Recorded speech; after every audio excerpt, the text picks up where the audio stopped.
बच्चों के लिए रो रहा हूँ, तुम्हारे बच्चों के लिए रो रहा हूँ, तुम्हारे बच्चों के लिए रो रहा हूँ, तुम्हारे बच्चों के लिए रो रहा हूँ। ये सिर्फ एक एग्जाम स्कैम नहीं है, ये उस भरोसे की लाश है जो भारत के करोड़ों युवाओं ने सिस्टम पर किया था। ये वीडियो आपको अंदर से झकझोर के रख देगा, क्योंकि ये कहानी किसी और की नहीं, आपकी है। इस वक्त पूरे देश में लाखों छात्र और टीचर्स गुस्से और बेचैनी में हैं। देश के हर कोने से विरोध की तस्वीरें सामने आ रही हैं। कुछ वीडियो में छात्र बिलखते दिख रहे हैं। कई जगहों पर शिक्षक और छात्र कोचिंग सेंटरों के बाहर धरने पर बैठे हैं और पुलिस उन्हें घसीट कर हटा रही है। कुछ जगहों पर तो गिरफ्तारी तक हो रही है। लेकिन सवाल ये है, आखिर वजह क्या है? जिस एसएससी को CGL, CHSL, MTS, GD, constable और स्टेनो जैसी बड़ी परीक्षाएं आयोजित करनी होती हैं, उसमें लगातार ऐसी गड़बड़ियां सामने आ रही हैं, जो अब गलती नहीं बल्कि घोटाले जैसी लग रही है। और ये बिल्कुल नई बात नहीं है। पूरा सिस्टम इस वक्त बस इसी जद्दोजहद में लगा है कि जैसे तैसे इस स्कैम को दबा दिया जाए। लेकिन असली सवाल ये है कि ये स्कैम है क्या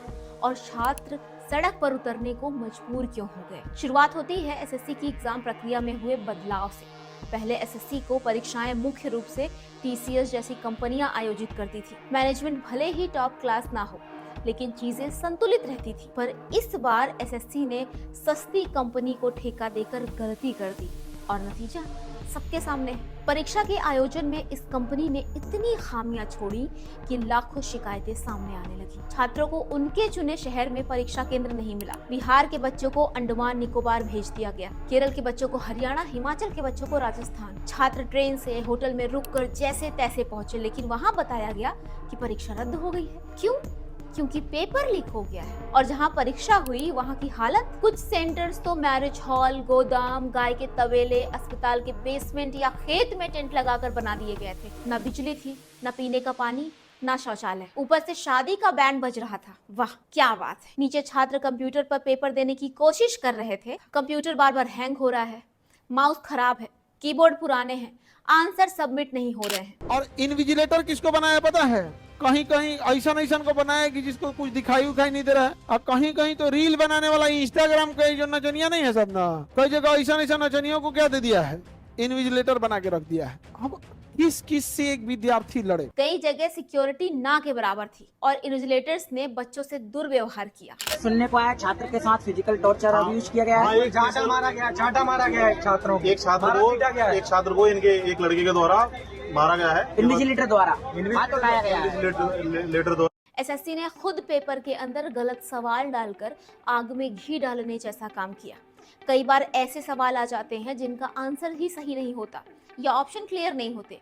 छात्र सोचते हैं कि ऐसे सवालों पर सबको नंबर मिलेंगे, पर एसएससी चुपचाप सवाल हटा देता है, कोई नंबर नहीं। जिस छात्र ने उस सवाल में समय लगाया वो मेरिट में पीछे छूट जाता है। और सबसे दुखद बात यह है कि जब छात्र शांतिपूर्ण प्रदर्शन करते हैं तो पुलिस उन्हें खदेड़ देती है। अब छात्रों का भरोसा पूरी तरह से टूट चुका है। डर बैठ गया है कि मेहनत और ईमानदारी से भी नौकरी नहीं मिलेगी तो फिर क्या रास्ता है। एसएससी जैसी संस्था पर देश के करोड़ों युवाओं का भविष्य टिका है और अगर वही अपनी जिम्मेदारी से भागे तो ये बहुत ही गंभीर बात है। छात्रों की मांगे कोई बड़ी या असंभव मांगे नहीं है। स्क्रीन पर आप उनकी मांगे खुद देख सकते हैं। ये बिल्कुल बेसिक चीजें हैं जो अब तक पूरी हो जानी चाहिए थी, पर अगर आज तक ये नहीं हो पाया है तो ये सिस्टम की बहुत बड़ी हार है, क्योंकि ये पहली बार नहीं हो रहा है। हर साल कोई ना कोई घोटाला होता है। आज बीजेपी की सरकार है, लेकिन सरकारें तो बहुत समय से बदलती आ रही हैं और ये हमेशा से चला आ रहा है। लेकिन इसका अंत कब होगा, ये बड़ा सवाल है। एसएससी अब स्टाफ सिलेक्शन कमीशन कम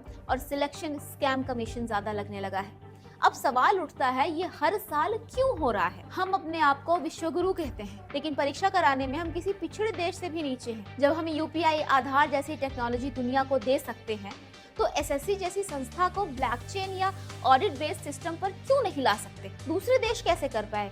वियतनाम ने अपना पूरा एग्जाम सिस्टम नेशनल लेवल पर सेंट्रलाइज किया, हर स्टेप पर निगरानी रखी। आज वहाँ के बच्चे यूके और यूएसए के बच्चों से बेहतर कर रहे हैं। पोलैंड ने चेकिंग के लिए ट्रेंड एक्सटर्नल बॉडी बनाई और कॉपियां एनोनिमस तरीके से चेक की। एस्टोनिया ने तो पूरा सिस्टम पेपरलेस कर दिया। एग्जाम, अटेंडेंस, रिजल्ट सब कुछ ऑनलाइन और पारदर्शी। तो भारत क्यों नहीं कर सकता? असल बात यह है कि यहाँ कोई जिम्मेदारी लेने को तैयार नहीं। पेपर लीक होता है, थोड़ी देर हंगामा होता है, फिर सब चुप हो जाते हैं और अगली बार फिर वही गड़बड़। और इसमें मैं सरकार को गलती नहीं दूंगी, बीच में जो बिचौलिए हैं ना, ये सारी उनकी गलती है और वही सारा खेल खेलते हैं। ऊपर तक तो बात ही नहीं जाती है। इस बार मामला गंभीर हुआ है क्योंकि बात सड़क तक चली आई है। अब वक्त आ गया है कि स्टूडेंट की मांगों को तुरंत स्वीकार किया जाए, उन्हें न्याय दिया जाए और इस सिस्टम में सुधार लाया जाए। वरना अगर ऐसे ही चलता रहा तो आने वाले दिन और भी खतरनाक हो सकते हैं, क्योंकि बच्चे पहले से फ्रस्ट्रेटेड हैं। अगर हमारे सिस्टम का यही रवैया रहा तो फिर ना सिर्फ छात्र हारेंगे बल्कि पूरा देश हारेगा। अगर आप भी सिस्टम में सुधार चाहते हैं तो इस वीडियो को ज्यादा से ज्यादा शेयर करें ताकि हर जिम्मेदार व्यक्ति तक ये आवाज पहुंचे, क्योंकि आज बात एग्जाम की नहीं, देश के भविष्य की है। अगर आपको ये वीडियो इन्फॉर्मेटिव लगी हो और सही लगी हो तो इसे लाइक और शेयर करना बिल्कुल ना भूलें ताकि ज्यादा से ज्यादा लोगों तक मेरी बात पहुंच सके। और ऐसे ही और इन्फॉर्मेटिव वीडियो देखने के लिए हमारे चैनल को सब्सक्राइब करना बिल्कुल ना भूलें। जय हिंद।